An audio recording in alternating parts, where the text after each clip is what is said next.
যেই ওমর আমার নবীর গর্দান কাটার জন্য দৌড়াচ্ছে, তরবারি নিয়ে দৌড়ায়, নবীর গর্দান কাটতে যাবে, কি পরিমাণ সন্ত্রাসী মেজাজ। ওদিকে আমার নবী মক্কায় বসে দোয়া করে, হে মালিক, ওমরের তুমি দ্বীনের বড় খাদেম বানা দাও। আরশে আজিম থেকে ফয়সালা আসতেছে, ওমর তরবারিটা তোর গলায় লাগবে, মুহাম্মাদের গলায় লাগবে না। ওয়া মাকারু ওয়া মাকারাল্লাহ ওয়াল্লাহু খায়রুল মাকিরিন।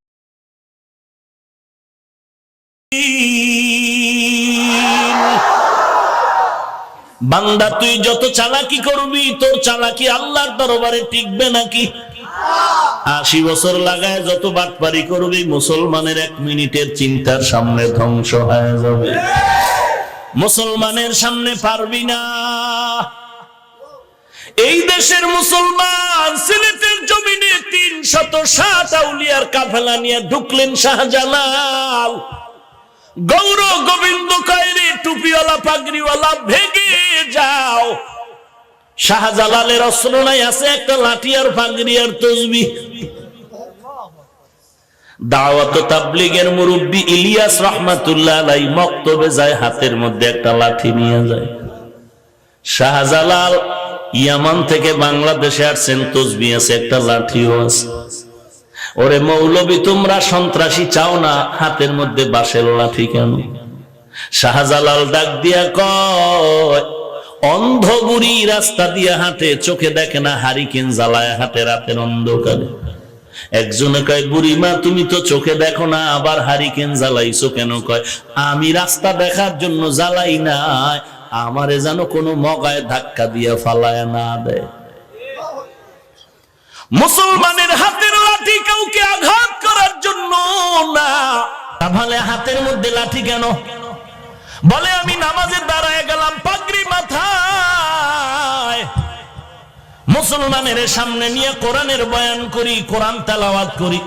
হঠাৎ করে কোন বেঈমানের বাচ্চা যদি আমার পাগড়ি ধরে টান দেয়, কোন বেঈমান যদি আমার নবীর ইজ্জত ধরে টান দেয়, কোরআনের বিরুদ্ধে কথা কয়, আমরা কাউকে মারব না, কিন্তু আমাদের যদি কেউ গালি দাও, কোরআনের বিরুদ্ধে কথা কও, আমাদের পাগড়ি টুপি ধরে টান দাও, দাড়ির বিরুদ্ধে কথা কও, আমাদের পাগড়ি, আমাদের দাড়ি, টুপি কোরআন আর আল্লাহর ইজ্জত, নবীর ইজ্জত রক্ষা করার জন্য বেঈমানের মোকাবেলায় লাঠি আত্মরক্ষা হিসাবে ব্যবহার হতে হবে।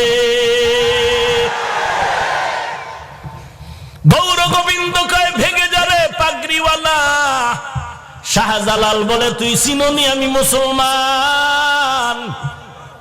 মুসলমানের চরিত্র জানুনি? মুসলমান যেই কদম সামনে দেয়, ও কদম কোন বেঈমানের ভয়ে পেছনে ফেরত নেয় না। গৌর গোবিন্দ বলে, বাড়াবাড়ি করবা না? কয়, কোনো বাড়াবাড়ি নাই, কালেমার কথা বলবো আল্লাহর জমিনে। বলে, এখান থেকে ভেগে যাও। বলে, ভাগবো না।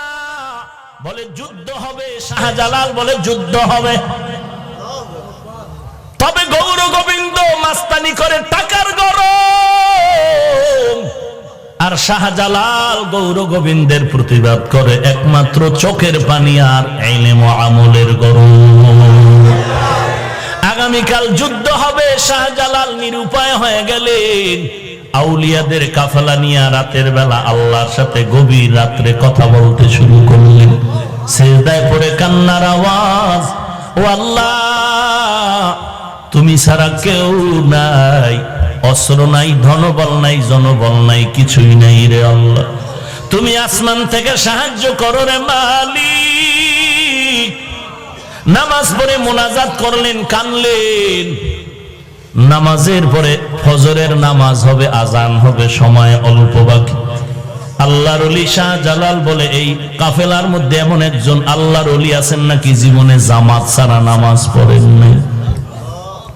নাসিরউদ্দিন নামের একজন ওলিয়ে কামেল দাঁড়ায় বললেন, আমি জীবনে এক ওয়াক্ত নামাজও ছাড়ি নাই, জামাতও ছুটে নাই।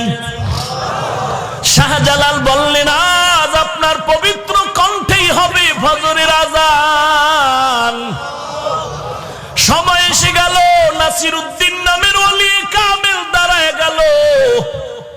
সময় মতো যখন জবান মোবারকে ফজরের আযানের ধ্বনিটা তুললেন, আল্লাহু আকবার, আল্লাহু আকবার, আওয়াজ যখন তুললেন, সাথে সাথে আল্লাহর কুদরতি ফয়সালা গৌর গোবিন্দের মধ্যে জাল জ্বালা জমিনের মধ্যে শুরু হয়ে গেল। এদিকে নাসিরউদ্দিনের আযান চলতেছে, আর গৌর গোবিন্দের জমিনের মধ্যে কাঁপাকাঁপি শুরু হয়ে গেল।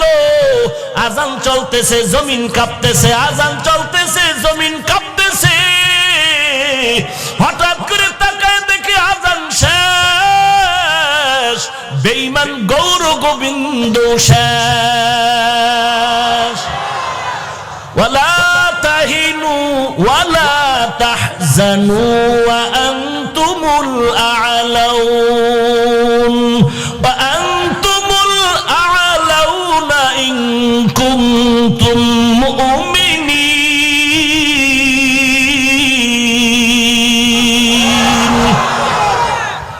মুসলমান ইমানটারে মজবুত করে আগাও, আর ভয় করলে আল্লাহকেই ভয় কর, দুনিয়ার আর কাউকে ভয় পেয়ে লাভ নাই।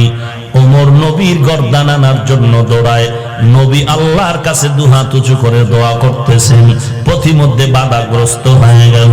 লম্বা ইতিহাস, নবীর দরবারে গিয়া সেই ওমর চোখের পানি ছেড়ে কাঁদলেন আর বললেন, পয়গম্বর, আপনার মাথা কাটার জন্য আসছি, মেহেরবানি করে মাফ করে দেন।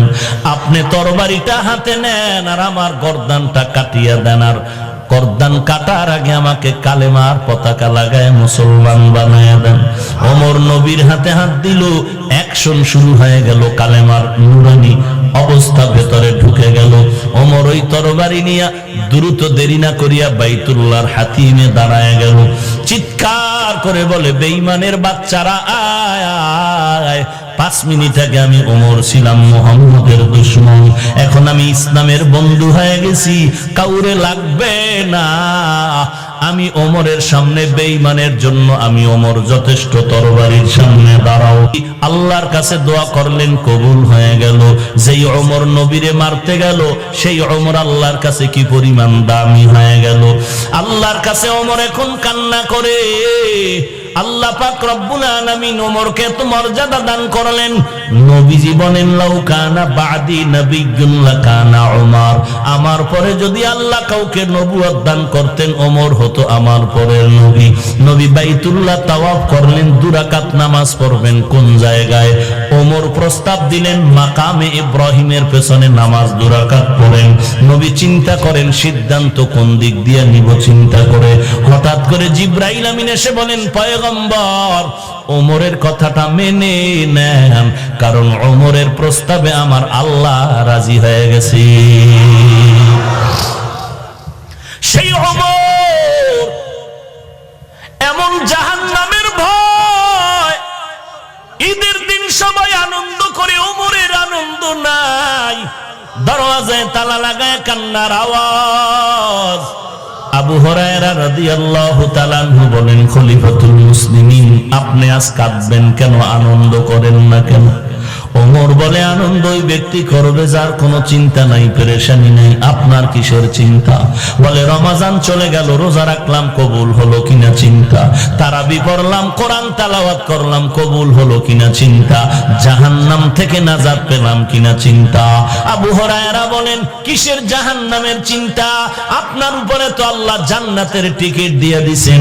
ওমর বলে, রে আবু হুরায়রা ভাই, জান্নাত যেই আল্লাহ দয়া করে জান্নাতের টিকিট দিলেন, সুসংবাদ দিলেন, কোন আমলে যদি আবার আল্লাহ বেজার হয়ে যায়, আমার টিকিট আবার আল্লাহ ক্যান্সেল করে দিতে পারে। এর নাম তাকওয়া। সেই ওমর অর্ধ দুনিয়ার বাদশাহী পাইলেন। ওমর অর্ধ জাহানের খলিফা, কোনো বডিগার্ড নাই, সিকিউরিটি গার্ড নাই। দুশ্মন লাগছে ওমরের পাইলে জবাই করবে, কিন্তু পায় না সুযোগ মতো। হঠাৎ করে কে যেন কয়, এই দুশ্মন যা তাড়াতাড়ি, ওমর ওই মাঠে একা শুয়ে আছে হাতের বালিশ বানাইয়া। দুশ্মন তরবারি নিয়ে সামনে যায়, এই সুযোগে ওমরের হত্যা করতে হবে।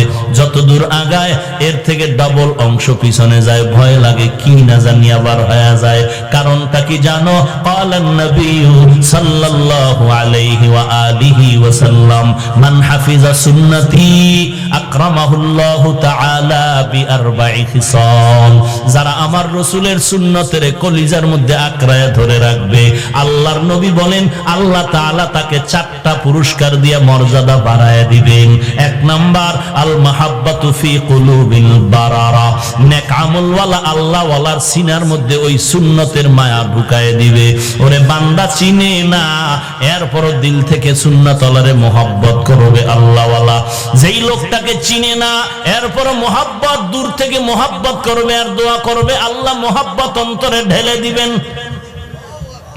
হাদিসের মধ্যে নবী বলেন, আল্লাহ যাকে পছন্দ করেন, আল্লাহ জিব্রাইলের ডেকে বলেন, এই জিব্রাইল, আমি ওই জমিনের বান্দাটারে ভালোবাসি, তুইও ভালোবাস। জিব্রাইল আমিন ভালোবাসে, আর আসমানের ফেরেশতারে কয়, জমিনের ওই বান্দাটাকে আল্লাহ ভালোবাসেন, আমিও ভালোবাসি, তোমরাও ভালোবাসো। সমস্ত আসমানের ফেরেশতারা যখন ভালোবাসতে শুরু করে, তখন ওই ভালোবাসার এখন জমিনের মধ্যে অ্যাকশন শুরু হয়ে যায়। তখন জমিনওয়ালারাও ভালোবাসা শুরু করে। কি ব্যাপার, অমুকের এত ভালোবাসো কেন? ওর তো কোনো যোগ্যতা নাই, কিছু নাই। কেন বাসি তাও জানি না, এমনিই বাসি। ওরে বাবা, চাবি জমিনে নাই, এই ভালোবাসার চাবি হলো আসমানের ভেতরে। সুন্নতের আমল মজবুত করলে 4টা পুরস্কার দিবেন আল্লাহ। 1 নম্বরে আল্লাহওয়ালার অন্তরে মোহাব্বত বেড়ে যাবে। 2 নম্বর, আল হায়বাতু ফি কুলুবিল ফাজারা, সন্ত্রাসী ভণ্ড যারা, ওদের অন্তরে ভয় ঢুকে যাবে। ও অস্ত্র লয়ে কয়, আজকেই কিন্তু হাটহাজারের হুজুরের মেরেই ফেলবো, আজকেই কিন্তু অমুক হুজুরের মারিয়াই ফেলাবো। কিন্তু আল্লাহর নবী কয়, ভয় পাইস না, সুন্নতের আমল নিয়ে যদি মজবুত হয়ে থাকো, ওই তো সন্ত্রাসী অস্ত্র নিয়ে সামনে যখন দাঁড়াবে, চেহারার দিকে নজর পড়লে অস্ত্র হাত থেকে পড়ে যাবে। তখন বলবে, হুজুর আপনি একটু দোয়া করবেন। আর ছিলাম একটু এমনি, দোয়ার জন্য আসছি, দোয়া করে দেন, দোয়া করে দেন। তখন যারা টাকা দিয়ে ভাড়া করছে, এরাও বিপাকে পড়বে, টাকা দিয়ে আমার জ্বলে গেল, তোরে আনলাম কি জন্য? ভূত ছাড়া ভিতরে দিবুতে পাইল। কি ব্যাপার? কোনো ব্যাপার না, সুন্নতের বরকত। ওয়াসআতু ফির রিজক, 3 নাম্বার বরকত, রিজিকে বরকত বেড়ে যাবে। 4 নাম্বার, ওয়াসসাকাতু ফিদ্দীন, দ্বীনের উপরে ইস্তেকামাতের যোগ্যতা আল্লাহ বাড়ায় দিবেন। ভাইরা আমার, ওই দুশমন তরবারি নিয়ে যায়, ওমর একা, অর্ধ জাহানের খলিফা ওমর ঘুমায়। সুযোগ পাইয়া সামনে আগায়, পেছনে যায়। এরকম করতে করতে যখন সামনে গেল, কাছাকাছি, তরবারিটা বের করছে, সামনে গিয়া আর একটা কদম সামনে গিয়া মারবে। কিন্তু আল্লাহর কি কুদরত, তাকায় দেখে ওমর একা ঘুমায় না, জঙ্গলার একটা বাঘ ওমরের পাহারা দিতেছে।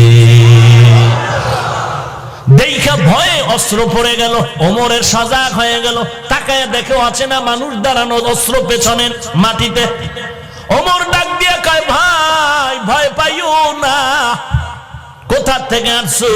সব ঘটনা শোনার পরে বলে, আমি এইভাবে আসছি, এখন আমাকে মাফ করে দেন, মুসলমান বানায় দেন।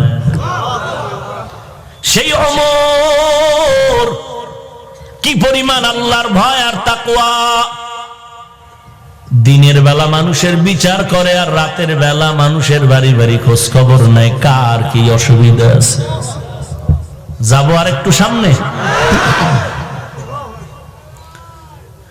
ওমর এক পাহাড়ি এলাকায় গিয়ে দেখে, একটা পাহাড়ের নিচে একটা জঙ্গল জঙ্গল ভাব, ঘরের পাশে আগুন জ্বলে, আগুন। কাছে আগায় দেখে এক বৃদ্ধা মহিলা বসে আছেন, একটা পাত্রে পানি গরম করে, আর তার চতুর্পার্শ্বে বাচ্চাগুলো ঘুমিয়ে আছে। ওমর নজর করে দেখলেন একটা ক্ষুধার্ত বাচ্চা সজাগ হয়ে বলে, আম্মু খানা দাও। মা বলে, খানা রেডি হচ্ছে, অপেক্ষা কর। আবার বাচ্চা কান্না করে করে ঘুমায় গেল। ওমর সালাম দিলেন। মহিলা বলে, কে তুমি? বলে, আমি এক যুবক সন্তান আসছি। কি ব্যাপার? বলে, আসছি কোন উপকারে যদি আসতে পারি এই জন্য আসলাম। আমি যে ওমর, এই পরিচয়টা গোপন রাখলেন মহিলার কাছে। মহিলা ডাক দিয়া কয়, ভাই তোমার কাছে একটা আমার নালিশ আছে, আমার মনে একটা ব্যথা আছে। আমার দেশে নাকি ওমর নামের এক ব্যক্তি দেশ পরিচালনা করে। দুনিয়াতে পারি তো পারি, না হয় কিয়ামতের ময়দান আমি আল্লাহর আদালতে বিচার দায়ের করব। ওমর ডাক দিয়া কয়, কেন? বলে, তাকায় দেখো এই বাচ্চাগুলো একদিন দুদিন না খায়া না খায়া মাটিতে পড়ে আছে, আমার পেটেও খানা নাই। আমি বাচ্চাদের ধোকা দিতেছি এই পাতিলার মধ্যে, এই পাত্রের মধ্যে পানি গরম করি আর বলি খানা আছে, রেডি হোক। আল্লাহর বান্দা হযরত ওমর মহিলাকে বলেন, একটু দাঁড়ান, আমি দেখতেছি কিছু করা যায় না। এই মহিলা জানে না ওমর তার সামনে দাঁড়ানো। এর নাম তাকওয়া, এর নাম হলো আল্লাহর আযাবের ভয়। ওমর দৌড়াইয়া চলে গেলেন বাইতুল মাল, অর্থ মন্ত্রণালয়ে। ওমর গিয়ে একটা আটার বস্তা রেডি করলেন, সাথে মাত্র হযরত একজন গোলাম আসলাম ছাড়া কেউ নাই। ওমর আটার বস্তা রেডি করে বলে, আসলাম আমার মাথায় তুলে দে। আসলাম বলেন, খলিফাতুল মুসলিমিন আপনার মাথায় বস্তা দিবেটা কেমন হয়? ওমর বলে, তুই কি চাও আমি মাওলার দরবারে আসামির কাঠগড়ায় দাঁড়াইতে চাই? না না, চাই না। কয়টা তাড়াতাড়ি আমার দায়িত্ব পালন করার সুযোগ দে। এবার আসলাম নিরুপায় হয়ে খলিফাতুল মুসলিমিনের মাথায় আটার বস্তা তুলে দিলেন। এমনি কি দিন এই পর্যন্ত আসছে? কাসেম না না, তবেই ইতিহাস। টাকা নাই, খানা নাই। ওই ট্রেনে ছাত্র যায় মাদ্রাসায় পড়তে, উনি কুলি হইয়া দিন মজুর হয়ে গিয়া ছাত্রের গাট্টিটা নিয়া এরপরে মাদ্রাসায় আগায় যায়। এমনি এলেমের নূর এই পর্যন্ত আসে নাই। আল্লাহ ইখলাসের বরকতেই বাতি জ্বালায় রাখছে। হযরত ওমর এবার আটার বস্তা নিয়ে হাতে, গোলাম আসলাম পেছনে। বাড়ির কিনারায় গিয়ে কয়, আম্মা যান ভেতরে যান। আম্মা যান ভেতরে গেল। হযরত ওমর নিজে আটা গুলিয়ে নিজ হাতে রুটি বানানো শুরু করলেন। ওমর নিজ হাতে রুটি বানাইয়া ডাক দিয়া কয়, আম্মা যান এই বাচ্চাগুলো না খায় আছে, তাড়াতাড়ি এদের রুটি দেন, আপনিও রুটি খান। আটা রেখে গেলাম, শেষ হওয়ার আগে চেষ্টা করবো আপনার খবর নিতে। এইবার ওমর বিদায় নেয়। মহিলা আল্লাহর দরবারে কয়, দাঁড়াও একটু দোয়া করি তোমার জন্য। মহিলা দোয়া করেন, ও আসমানের মালিক, আমগো দেশে ক্ষমতায় ওমরের না দিয়া যদি এই বান্দারে দিতা, দেশটা বেহেশতের বাগান হয়ে যাইত। ওমর এখনো ঘটনা বলে না, নিজ পরিচয় গোপন রাইখা চলে গেলেন। যাইয়া পরের দিন জরুরি বৈঠক ডাকলেন মসজিদে নববীর মধ্যে। আর একটা বার্তাবাহক পাঠায় দিয়া বলে, যাও ওই মহিলারে খবর দাও খলিফাতুল মুসলিমিনের দরবারে। মহিলার কাছে বার্তাবাহক যখন খবর নিয়ে গেল, আরে আম্মা জান, খলিফাতুল মুসলিমিন আপনাকে ডেকেছেন। মহিলা ভয়ে কাঁপতেছে, গতকালকের ঘটনা যুবক বোধহয় ওমরের কয়ে দিছে, আজ আমার ফাঁসি ছাড়া উপায় নাই। মহিলা অঝোর দাঁড়ায় কান্না করে, আর বাচ্চাগুলো কোলে নিয়ে জড়ায় ধরে আর বলে, দেখ মায়ের চেহারা শেষবারে দেখে রাখ, আর বোধহয় ফিরে আসবো না। মহিলা আস্তে আস্তে করে ওমরের দরবারে রওনা।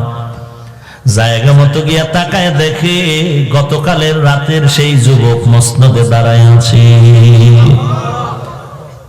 মহিলা ভয় পাইতেছেন। ওমর এদিকে দাঁড়ায় আছেন একটা লম্বা পাগড়ি হাতে নিয়া। ডাক দিয়ে আম্মা জান, কোনো ভয় নাই, কোনো ভয় নাই, কারণ আজকে ভয় তো আমার,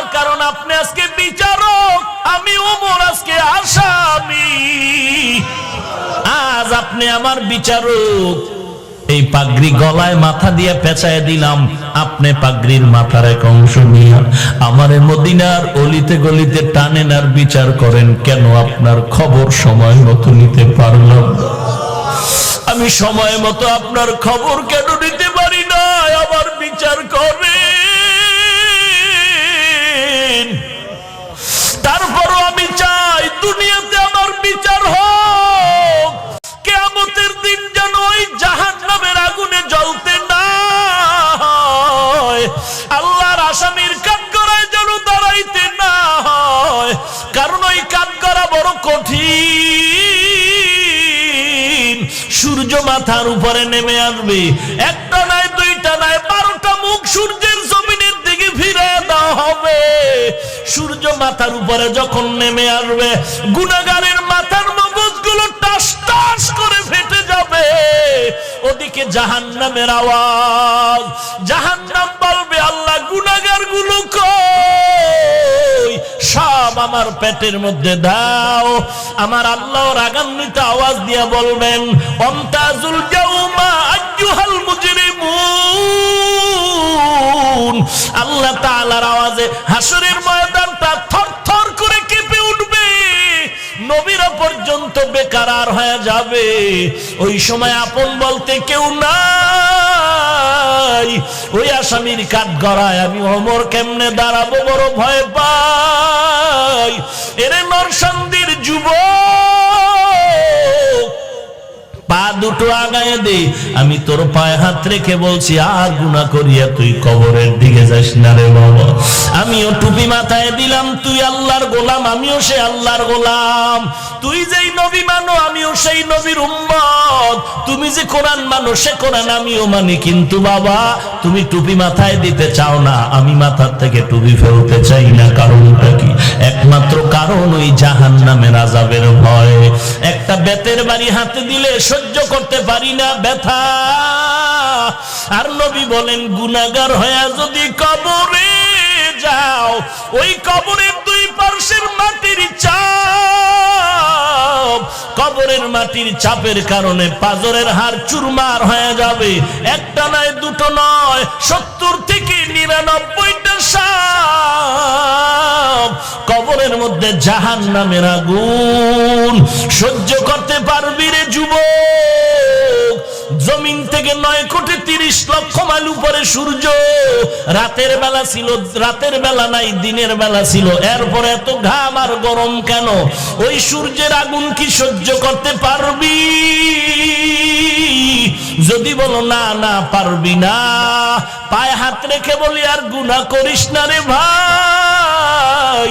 তোমার মতো যুবক স্কুলে পড়ে নামাজ বাদ দেয় না, র্যাব, আর্মি, পুলিশ, বিডিআরের চাকরি করে নামাজ বাদ দেয় না। তুমি আল্লাহর দরবারে চোখের পানি ছেড়ে কান্না করো, তওবা করো।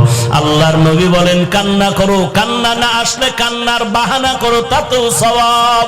কারণ দুনিয়ার ঘরে আগুন লাগলে পানি ছাড়া যেমন ঠান্ডা করা যায় না, গুনার কারণে যদি কপালে জাহান্নামের আগুন লাগিয়াই যায়, চোখের পানি ছাড়া জাহান্নামের আগুন ঠান্ডা হবে না রে বাবা। ডানে বামে তাকায় দেখ, কোনো কান্নাওয়ালা কেউ পাও কিনা? চোখের পানির বড় দাম।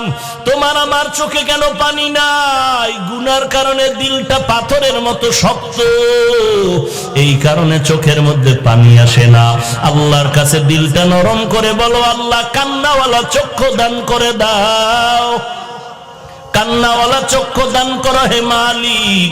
কারণ কবরের মধ্যে জাহান্নামের আগুন চোখের পানি ছাড়া ঠান্ডা করা যাবে না।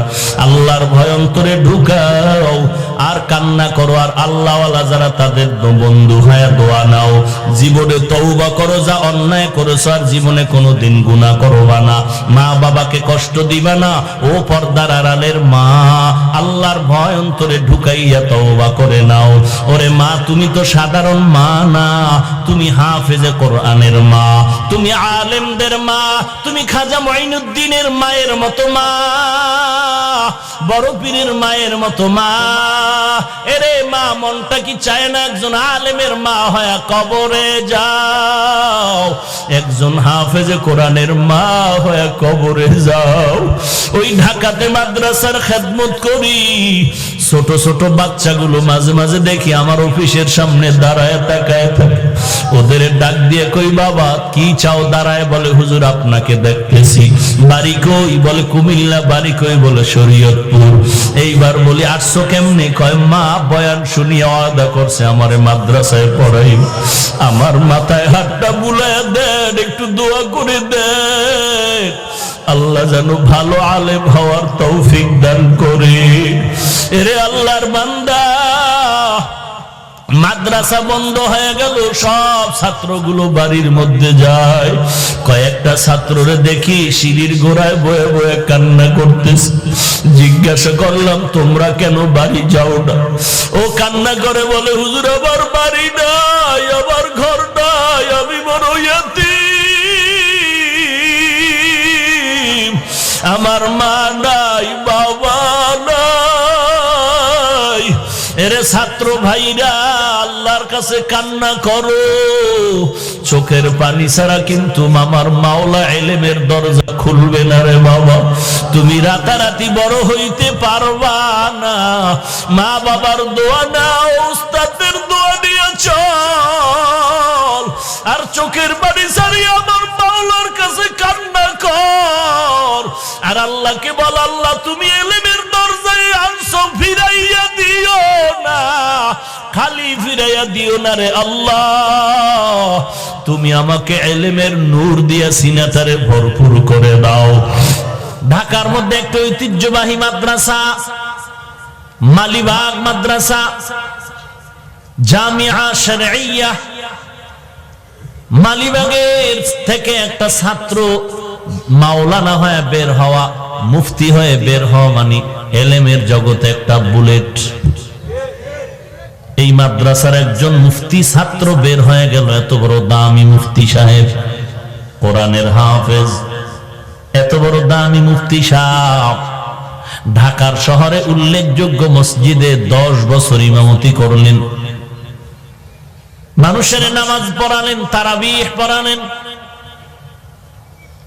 এত সুন্দর তার তিলাওয়াত, এত সুন্দর কণ্ঠ, দামি একজন মুফতি সাহেব।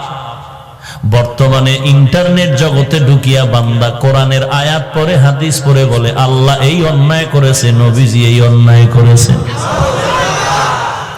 মুসলমানের জুতার বাড়ি খাওয়ার ভয়ে বান্দা আজকে ভারত বয়া বয়া ইউটিউবে বিভিন্ন রকম আল্লাহ এবং নবীরে গালি দেয়। আপনাদের কি মনে হয় এত বড় মুফতি সাহেব কি নাস্তিক হতে পারে? পারে না। আমি কয়েকদিন আগেও বলেছিলাম, আপনার আমাকে জবাব দেন, এত বড় মুফতি সাহেবের পেছনে শয়তান ধোঁকা দিতে পারেনি? যদি আপনি বলেন শয়তান ধোঁকা দিতে পারে, তাহলে সাআদ সাহেবের মতো লোকটাই ভুল করতে পারে। আর যদি বলেন শয়তান ধোঁকা দিতে পারে না, তো ভুলও করতে পারে না। যদি বলেন হ্যাঁ শয়তান ধোঁকা দিতে পারে, তো এই মুফতি সাহেব ভুল করতে পারে। আর শয়তান ধোঁকা দেয় কারে? যার মুরব্বি নাই তারে। যার মুরব্বি আছে একে ধোঁকা তো দেয়, তবে বহু পেরেশান। কেন? বলে ওরে ধোঁকা দিল, মুরব্বির কাছে গিয়া বলবে হুজুর এই বিষয়টা আমার ভিতরে একটু সন্দেহ লাগছে, কি করি? মুরব্বি বলবে এইটা নির্ণয় করো, এই পথে চলো, এই পথে চলবা না। অতএব এই মুফতি সাহেব মালিবাগ মাদ্রাসার দামি মুফতি কোরআনের হাফেজ হইয়া নাস্তিকতার বেড়াজালে আবদ্ধ কেন হয়ে গেল? একমাত্র জবাব তাকওয়াওয়ালা মুরব্বির অভাব। এই জন্য আল্লাহ বলেন আমাকে ভয় কর, আমাকে ভয় কর, আমাকে ভয় কর। এই তাকওয়া অন্তরে ঢুকাও। কেমনে তুমি তাকওয়া অন্তরে ঢুকাইবা? আল্লাহ প্রেসক্রিপশন দিয়া বলেন, ইয়া আইয়ুহাল্লাযীনা আমানুত্তাকুল্লাহ, ইয়া আইয়ুহাল্লাযীনা আমানুত্তাকুল্লাহ ওয়া কুনু মা'আস সাদিকিন।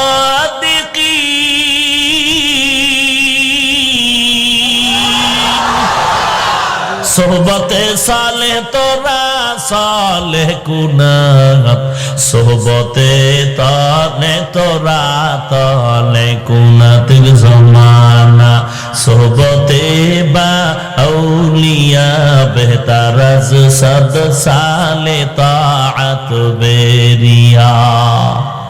তাকওয়া অর্জন করার যত প্রেসক্রিপশন আছে এর মধ্যে একটা হলো আল্লাহওয়ালার বন্ধু হয়ে যাও। আল্লাহওয়ালা কেরা?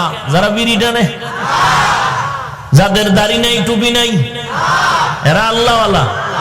আলা ইন্না আউলিয়া আল্লাহ লা খাউফুন আলাইহিম ওয়ালা হুম ইয়াহজানুন আল্লাযীনা আমানু ওয়া কানু ইয়াত্তাকুন। সাবধান হে আউলিয়া কেরাম।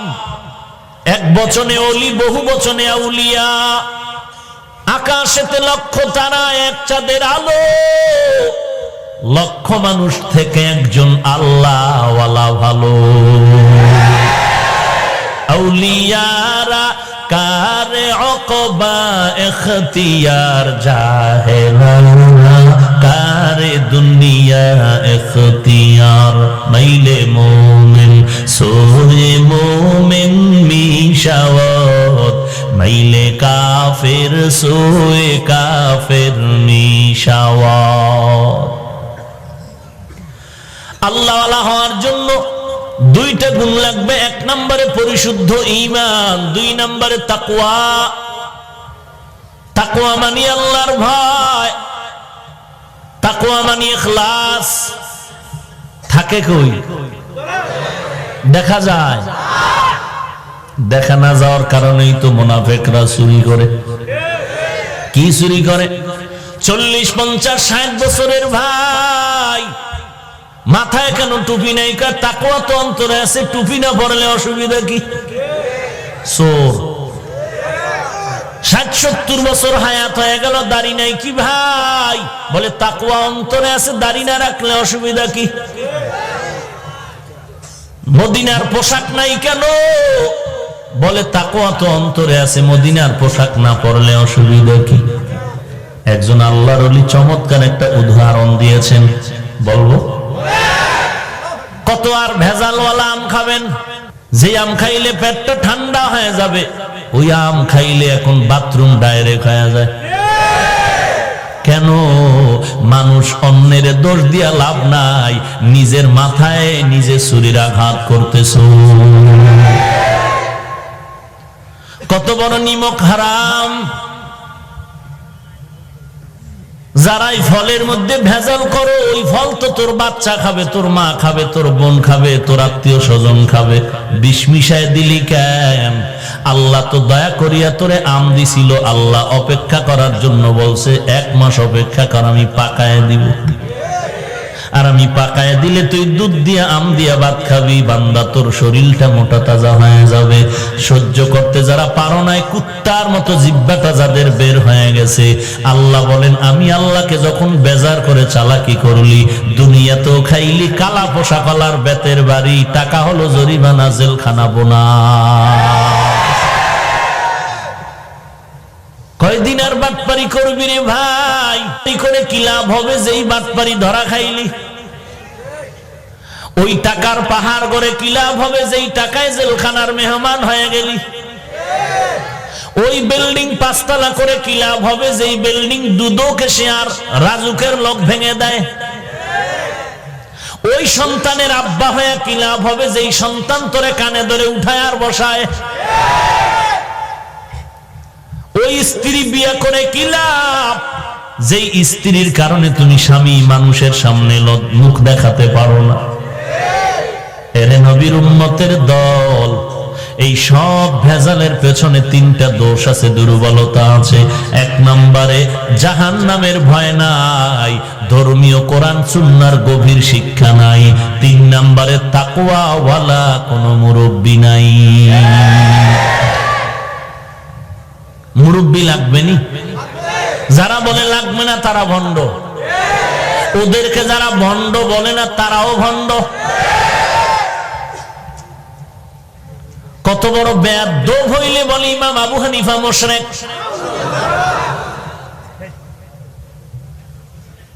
অথচ ইমামে আজম আবু হানিফা তার জিন্দেগীর আলোচনা করলে রাত পার হয়ে যাবে, এমন আল্লাহ তাকে জ্ঞান দান করলেন। লাকাদ জানাল বিলাদা ওয়া মান আলাইহা ইমামুল মুসলিমিনা আবু হানিফা,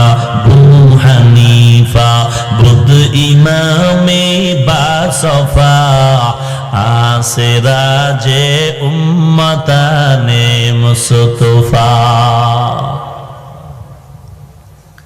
ভাইরা আমার, মুরব্বী মানা ছাড়া নিজের ঈমান আমল ঠিক রাখা বড় কঠিন ব্যাপার। এজন্য আল্লাহ বারবার বলেন আমাকে ভয় কর। নবীজির কোনো গুনাহ আসেনি? ইন্না ফাতাহনা লাকা ফাতহাম মুবিনা লিয়াগফিরা লাকাল্লাহু মা তাকদ্দামা মিন যামবিকা ওয়া মা তাআখার ওয়া ইউতিম্মা নি'মাতাহু আলাইকা ওয়া ইয়াহদিয়াকা সিরাতাম মুস্তাকিমা। নবীর কোনো গুনাহ নাই, সামনে পেছনে মনের মধ্যে ভাবলেও তাও মাফ হয়ে গেল। আল্লাহ বলেন আমি কোরআন হেফাজতের যেমন জিম্মাদারি নিলাম, আমার রাসূলকেও হেফাজতের জিম্মাদারি নিলাম। ওয়াল্লাহু ইয়াসিমুকা মিনান নাস। সেই নবীর যার গুনাহ নাই, বরং যারে দেখলে গুনাহ মাফ হয়ে যায়, সেই নবীকে আল্লাহ বলেন নবী আপনি আমাকে ভয় করেন। ইয়া আইয়ুহান নাবিয়্যুত্তাকিল্লাহ ওয়া লা তুতি'ল কাফিরিন ওয়াল মুনাফিকিন। হে নবী আমি আল্লাহকে ভয় করেন, কাফের ও মুনাফিকের অনুসরণ করবেন না। আরে ভাই, তোমার অন্তরে তাকওয়া আছে, টুপি না পড়লে অসুবিধা কি? তাকওয়া তো অন্তরে আছে, নামাজ না পড়লে অসুবিধা কি? আল্লাহর বান্দা ওয়াদা করলো ভেজাল আম খায় ডায়রিয়া আর ছুটাইতে রাজি না, আম নিজেই গাছ লাগাবো। আমের মধ্যে শক্ত জিনিসটাকে আপনারা কি বলেন? বড়া, কেউ বলে বাড়া, কেউ বলে আটি। আমের বড়া নরম না শক্ত? আল্লাহর বান্দা আমের বড়া মাটিতে রোপণ করলেন, চিন্তা করলেন এখান থেকে চারা হবে, গাছ হবে, আম হবে, ভেজাল মুক্ত আম খাবো, শরীর তাজা হয়ে যাবে। আল্লাহর বান্দা আমের বড়াটা মাটির মধ্যে রোপণ করেছেন, সার গোবর পানি দেয়, 1 মাস 2 মাস 6 মাস হয়ে গেল, মাটির উপরে কোনো চারা দেখা যায় না। মাথাটা গরম হয়ে যায়, দৌড়াইয়া কৃষি অফিসে গিয়া কয় স্যার কপাল আমারটাও খারাপ, বাবারটাও খারাপ, আমের থেকে চারা হয় না, ফল হয় না। মাথা গরম হয়ে গেল, দেখেন কি সমস্যা। কৃষি অফিসার চলে গেলেন, তদন্ত করে রিপোর্ট দিলেন রে ভাই খেদমতের কোনো ত্রুটি নাই, তাহলে আমের বরাত থেকে কেন চারা উঠে না? কয় আমের বরার মধ্যে আরো একটা জিনিস আছে, দেখছো নি? বলে হ্যাঁ, এটা হলো নরম অঙ্কুর, এটাই আসল, এখান থেকে চারা হয়। বলে তোমার শক্ত আমের বরার মধ্যে যে নরম অঙ্কুর, এটা পুরাটাই পচা। যদি তাজা হইতো মাটির উপরে চারা দেখা যাইতো। যেহেতু মাটির উপরে চারা দেখা যায় না, প্রমাণ হয়ে গেল আমের বরার ভেতরের অঙ্কুর তাজা না পচা। এ চালাক বাঙালি মুসলমান, 40, 50, 60 বছর হয়ে গেল, দাড়ি নাই, টুপি নাই, নামাজ নাই, পর্দা নাই, তাকওয়া তোমার অন্তরে, তার মানে কি? তোমার অন্তরের তাকওয়া পুরাটাই পচা। যদি অন্তরের তাকওয়া তাজা হইতো, মাথায় মদিনার চারা টুপি দেখা যাইতো। যদি তোমার অন্তরের তাকওয়া তাজা হইতো, গালের মধ্যে মদিনার আদর্শের দাড়ি দেখা যাইতো। তাকওয়া যদি অন্তরে তাজা হইতো, মদিনার পোশাক দেখা যাইতো। ওরে বান্দা, তোমার মাথায় মদিনার চারা টুপি দেখা যায় না, দাড়ি দেখা যায় না, পর্দা দেখা যায় না। তুমি যতই চাপাবাজি করো না কেন, ফাইনাল রেজাল্ট তোমার ভেতরগত তাকওয়া পচা। हर के दारत खौफे हक दर दिल मदाम जन्नातुल मावा देहद उरा मकाम। কার ভয়? আল্লাহ বলেন আমাকে ভয় করো। আমার কাছে দামি ওই ব্যক্তি যার মধ্যে আছে তাকওয়া। কেমনে বুঝি তাকওয়া কার মধ্যে আছে কার মধ্যে নাই? আল্লাহ বলেন আমি কিছু নিদর্শন দিয়ে দিলাম, এই নিদর্শন যার মধ্যে থাকবে প্রমাণ হবে তার মধ্যে তাকওয়া আছে। আর এই গুণগুলো যার মধ্যে থাকবে না, প্রমাণ হবে তার মধ্যে তাকওয়ার গন্ধ নাই। আল্লাহ বলেন কয়টা গুণ? আল্লাহ 6টা গুণের কথা বলতেছেন। যালিকাল কিতাবু লা রাইবা ফীহি হুদাল লিল মুত্তাকিন আল্লাযীনা ইউমিনুনা বিল গায়ব ওয়া ইউকিমুনাস সালাহ ওয়া মিম্মা রাযাকনাহুম ইউনফিকুন ওয়াল্লাযীনা ইউমিনুনা বিমা উনজিলা ইলাইকা ওয়া মা উনজিলা মিন قبلك وبالآخرة هم يوقنون أولئك على هدى من ربهم وأولئك هم المفلحون। আল্লাহ তাআলা বলেন কার মধ্যে তাকওয়া আছে? যার মধ্যে 6টা গুণ পাওয়া যাবে, প্রমাণ হবে তার মধ্যে তাকওয়া আছে। যার মধ্যে 6টা গুণ পাওয়া যাবে না, প্রমাণ হবে তার মধ্যে তাকওয়া পাওয়া যাবে না। 1 নাম্বার গুণের নাম, বান্দা বিশ্বাস করবে গায়বের ইলম আল্লাহর আছে আর কারো নাই। গায়বের মালিক কে? আর কেউ? কেন তোমার পীরবালা? হ্যাঁ, যদি কেউ বলে আমার নবী গায়েব জানে, আমার পীর সাহেব গায়েব জানে, বলো তাকে জিজ্ঞেস করো কিয়ামত কত সালের কোন মাসের কয় তারিখে হবে। সাথে জুতা মোবারক রাখো, না পারলেই জুতার বাড়ি। ভাগ্য গণনা করো। এর বেয়াদব বল, নরসিংদী এই মাঠের মধ্যে কবে বৃষ্টি হবে বল। পারবে পীর বলতে? না পারলেই জুতা। কেন বললি গায়েব জানো? বল। একজনে গণ করে গিয়েই ভিডা। কি তুই মারো কেন? তুই টের হও না গণনা কইরা যে তোরে ভিডামু? বদমাস। গায়েবের মালিক কে? কুল লা ইয়ালামু মান ফিস সামাওয়াতি ওয়াল আরদিল গায়বা ইল্লাল্লাহ। হে নবী, উম্মতের জানাইয়া দেন আসমানের বাসিন্দারা গায়েব জানে না, জমিনের বাসিন্দারা গায়েব জানে না। কে জানেন? আলিমুল গায়বি ওয়াস শাহাদাতি হুয়ার রহমানুর রহিম।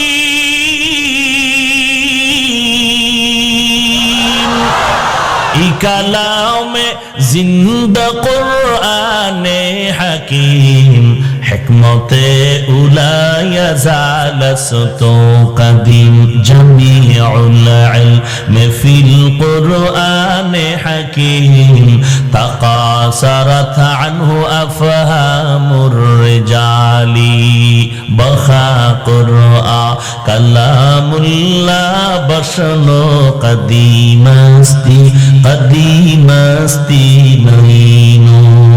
খারাপ লাগে? গায়েবের মালিককে আরো জোরে বলেন।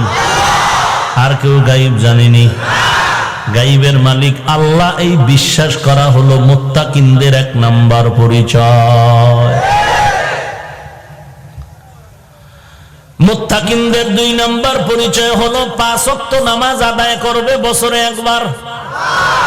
তা মাসে একবার?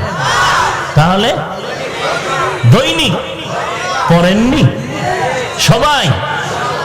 দেখছেন নাকি তাজা মিশা কথা? এই ময়দানে এমন আশেকে রাসূল আছে ফজরের নামাজ পড়ে নাই। আসতে গান কেন? এমন আশেক আছে আর জোহরের নামাজ পড়ে নাই, আসর পড়ে নাই, মাগরিব পড়ে নাই, এশাও পড়ে নাই, নিয়ত করছে ফজর পড়বে কিনা আল্লাহু আলাম। চিন্তা করছেন? কয় হুজুর আপনি কি ফতুয়া জানেন না যে নামাজ না পড়লেও দিল পরিষ্কার? নবী কয় যারা নামাজ চুরি করে তারা সৃষ্টির শ্রেষ্ঠ চোর। এরে নবীর উম্মতের দল, তুমি যেই দল করো, যেই পীরের দরবারে যাও না কেন, বলো আমার নবীর থেকে বড় পীর সাহেবের কি নাম নাই? কেন? খাজা মাইনুদ্দিন, বড় পীর আব্দুল কাদের জিলানী, শাহজালাল, শাহপরান, কেউ না। আমার নবীর থেকে বড় পীর নাই? সবাই একমত, আমার নবী থেকে দামি কেউ নাই। ওই নবীকে যদি মানো রে বাবা, একটু চিন্তা করে দেখো, আমার নবী দৈনন্দিন 5 বেলার নামাজ পড়ছেননি? 5 ওয়াক্ত নামাজ কায়েম করো রে ভাই। আল্লাহ বলেন নবী উম্মতেরে জানায়া দেন 5 ওয়াক্ত নামাজ পড়লে 20 মিনিট করে ধরলে 2.5 ঘন্টার সময়ের বেশি লাগবে না রে বাবা। এই 5 বেলার নামাজ যদি পড়তে পারো কি লাভ? আল্লাহ বলেন উম্মতেরে জানায়া দেন আমি 50 ওয়াক্ত নামাজের সওয়াব দিয়ে দিব।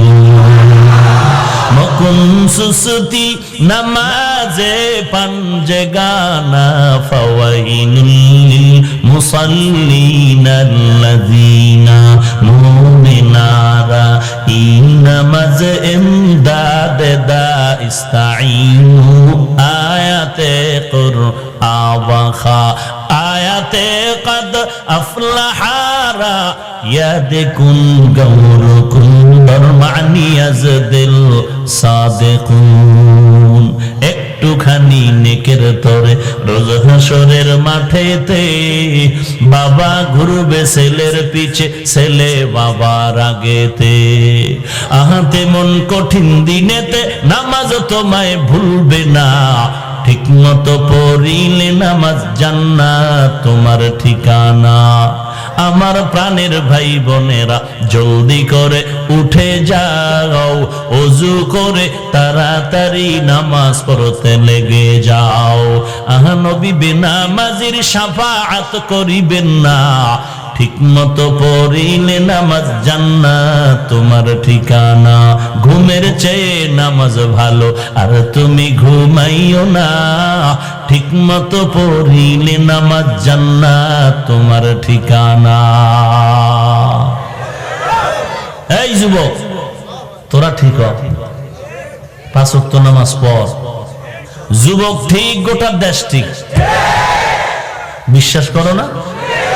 100 যুবক যদি আজকে নরসিংদী শহরে একটা গুড়ি দিয়ে ফজরের আধা ঘন্টা আগে উঠা বলো একটা বেনামাজি পাইলে গিরা ছুড়ে এলাম, বুড়ারা বলবে অজু লাগবে না, আগে মসজিদে ঢোক। ঠিক নেই? এরে যুবক আল্লাহর গোলাম, এই জন্য যুবক তোদের জন্য সুসংবাদ। মদিনার নবী বলেন যুবকের দ্বারা ইসলামের খেদমত বেশি হয়েছে। এরে যুবক আজকে তুই কই যাও? একটু তাকায় দেখ, স্কুলে পড়ে কলেজে পড়ে তোর মতো যুবক 1 ওয়াক্ত নামাজও বাদ দেয় না। আজান শুনে আসো যারা বিছানায়, তাদের জন্যে কান্দেন নবী মদিনায়, তাদের জন্যে কান্দেন নবী মদিনায়। সেই নবীর জন্যে কি মায়া লাগে না? হায়রে মানুষ নামাজ কেনে পড়ো না? হায়রে উম্মত মসজিদে কেন আসো না? এরে নবীর উম্মতের দল, একটু তাকায় দেখ তোমার আমার মতো কত যুবকের জানাজা জীবনে পড়লাম। এই জীবনে কত যুবক চলে গেল। এক সময় যুবক নিয়ে রাস্তায় খেলাধুলা করছি, মাঠে আজকে অনেক সাথীরা চলে গেছে। লেখাপড়ার টেবিলে কত বন্ধু বান্ধব নিয়ে আড্ডা করেছি, নামাজ অনেকেই নাই। কেমন যেন ডানে তাকায় দেখি কেউ নাই, বামে কেউ নাই, সামনে পেছনে কেউ নাই, এতিম এতিম হয়ে গেল। এই ময়দানে বয়ান চলবে, চলতেছিল, গত বছর বয়ান চলছে, কিন্তু অনেক বক্তাও নাই, অনেক শ্রোতারাও নাই। বয়ান চলবে, ময়দান ফুলফিল, মানুষ থাকবে, বয়ান চলবে। হয়তো এমন একটা সময় আসবে আমিও থাকবো না, তুমি এই মাঠে থাকবা না। কিন্তু চিন্তা করা দরকার, জমিনে কি রাখিয়া গেলাম, কবরে কি নিয়ে রওয়ানা দিলাম। এ জীবনে না করিলাম বন্দেগী, এ জীবনে না করিলাম বন্দেগী, গুনাহ করে কাটাইলাম জিন্দেগি, গুনাহ করে কাটাইলাম জিন্দেগি। তওবা করে আবার তওবা ভাঙ্গিলাম, তওবা করে আবার তওবা ভাঙ্গিলাম, অবশেষে খাঁটি তওবা করিলাম, অবশেষে খাঁটি তওবা করিলাম। এরে আল্লাহর বান্দা, কয়দিন আর যৌবনের বাহাদুরি করবি রে ভাই? একদিনও তো টের পাও নাই জীবনের যৌবনটা কোথা থেকে বিদায় হয়ে গেল। একদিনও তো টের পাও নাই গালে দাড়ি কবে গজাইলো। একদিনও তো টের পাইলি না আবার সেই কালো দাড়ি কবে সাদা হয়ে গেল।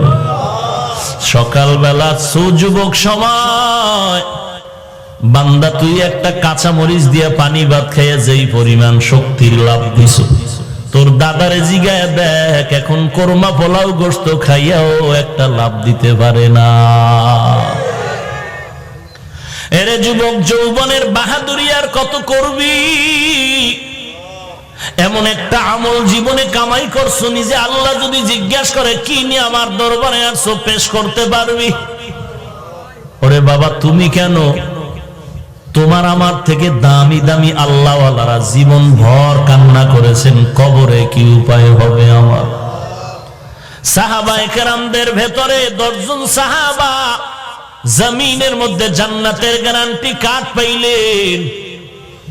এর মধ্যে 1 নম্বরে আবু বকর, 2 নম্বরে ওমর, 3 নম্বরে ওসমান, 4 নম্বরে হযরত আলী রাদিয়াল্লাহু আনহু আজমাইন। ইতিহাসটা পড়িয়া দেখো, তাহাজ্জুদ বন্ধ নাই, ইশরাক বন্ধ নাই, চাষ বন্ধ নাই, আউয়াবিন বন্ধ নাই, জিহাদের ময়দানেও যাওয়া বন্ধ নাই, সন্তানের পরিবারের হক আদায় করা বন্ধ নাই, আবার ব্যবসা করে, আবার চাকরি করে, আবার রাতের বেলা নামাজে দাঁড়ায়া আমার মাওলার সাথে কথা বলে। অতি গভীর হয় রজনী যখন, নীরবে প্রভুর নাম জপিও তখন, প্রভুর করুণা যদি পাইবারে চাও, প্রভুর করুণা যদি পাইবারে চাও, গভীর রাতে উঠে প্রভুর গুণগান গাও, গভীর রাতে উঠে প্রভুর গুণগান গাও। এরে নবীর উম্মতের দল, এমন একজন আল্লাহর ওলির নাম বলো যেই বান্দা রাতের বেলা তাহাজ্জুদ না পড়ে ওলি কামেল হয়ে গেছে। না না, আমার নবী সারা রাত নামাজ পড়তে পড়তে তার পা মোবারক ফুলে যাইত। আম্মা জান আয়েশা রাদিয়াল্লাহু আনহা বলতেন, কি ব্যাপার আপনি এত কষ্ট করেন কেন? আপনার তো কোনো গুনাহ নাই। রাহমাতুল লিল আলামিন জবাব দেয়, যেই আল্লাহ আমারে এত নিয়ামত দান করেছেন, আমি কি তার শুকর আদায় করব না?